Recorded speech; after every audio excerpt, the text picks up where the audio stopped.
নমস্কার বন্ধুরা, শুভ সকাল। সবাইকে জানাই আমার চ্যানেলের পক্ষ থেকে অনেক অনেক ভালোবাসা।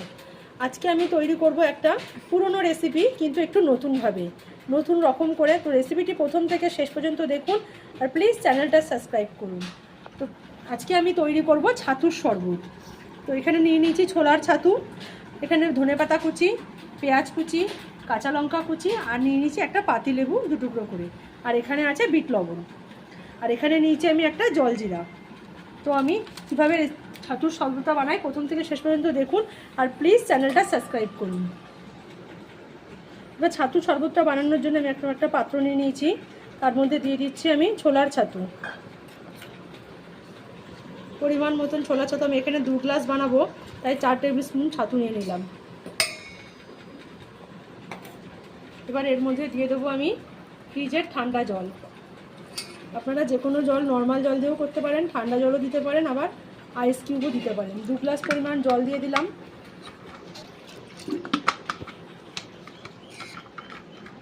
এবার এর মধ্যে দিয়ে দেবো কুচিয়ে নেওয়া ধনেপাতা, দিয়ে দিচ্ছি কুচনো পেঁয়াজ।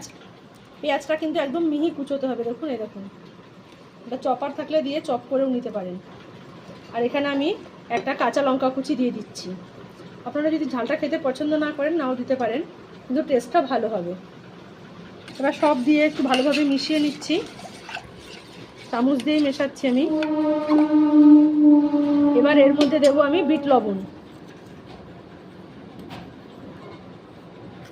আর দিয়ে দেবো অল্প একটু সাদা লবণ।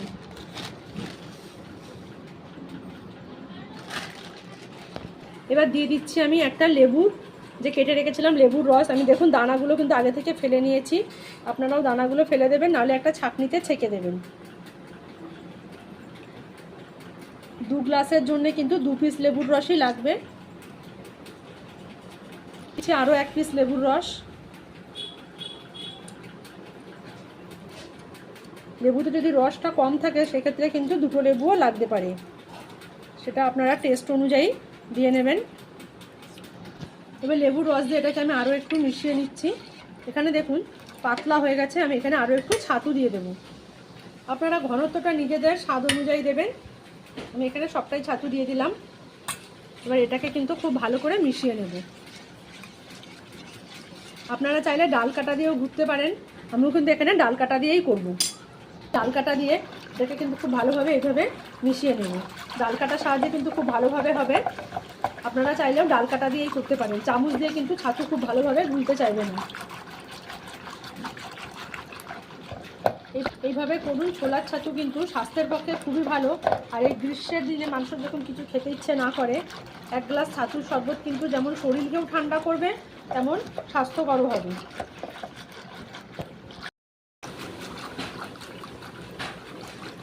দেখুন ছাতুর শরবতটা কিন্তু আমার বানিয়ানো হয়ে গেছে। এবারে পরবর্তী কাজটা কিন্তু গ্লাসে করব। তো আমার ছাতুটা পুরো ঘুটে নেওয়া হয়ে গেছে। এবার আমি নিয়ে নিচ্ছি 2টো কাচের গ্লাস।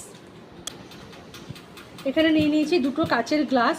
এবার 2টো গ্লাসে 2 রকমভাবে শরবতটা কীভাবে করি সেটাই দেখার। এবার একটা গ্লাসে দিয়ে দিচ্ছি আমি জলজিরা, একটা গ্লাসে দিয়ে দিচ্ছি আমি 1/2 চামচ চাট মশলা। তো এটা হচ্ছে যার কাছে চাট মশলা থাকবে সে চাট মশলা দিয়ে বানাবেন, যার কাছে চাট মশলা থাকবে না সে জলজিরা দিয়ে বানাবেন। জলজিরা কিন্তু যে কোনো মুদিখানার দোকানেই পাওয়া যায়, আর খুবই সামান্য দাম। তো এবার আমি শরবতটা 2টো গ্লাসের মধ্যে ঢেলে দেবো। এবার আমি দিয়ে দিচ্ছি 2টো গ্লাসের মধ্যে ছাতুর যে শরবতটা তৈরি করে রেখেছিলাম সেটা। প্রথমটা জলজিরা,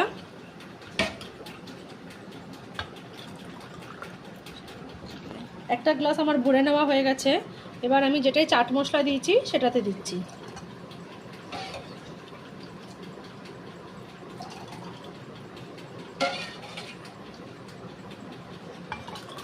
দিয়ে দেবো সামান্য একটু ভাজা জিরের গুঁড়ো। জিরে কিন্তু পেট ঠান্ডা করতে খুবই উপকারী, তাই সামান্য একটু ভাজা জিরের গুঁড়ো উপর থেকে দিয়ে দিলাম। তৈরি সব দিয়ে এবার চামচ দিয়ে কিন্তু খুব ভালোভাবে মিশিয়ে দেবো। তো তৈরি হয়ে গেল কিন্তু আমার গরমের একদম পেট ঠান্ডা করা সহজ উপায় ছাতুর শরবত। আমরা কিন্তু রাস্তাতেও অনেকে ছাতুর শরবত কিনে খাই, কিন্তু আমি বলবো এভাবে বাড়িতে বানিয়ে খান। এটা কিন্তু খুব স্বাস্থ্যর পক্ষেও ভালো আর গরমে পেট ঠান্ডা করতেও ভালো। তো একবার এভাবে ছাতুর শরবতটা বাড়িতে বানান। আর প্লিজ চ্যানেলটা সাবস্ক্রাইব করুন, লাইক শেয়ার কমেন্ট করে পাশে থাকুন। সবাইকে অনেক ধন্যবাদ। দেখা হচ্ছে নতুন কোনো ভিডিওতে।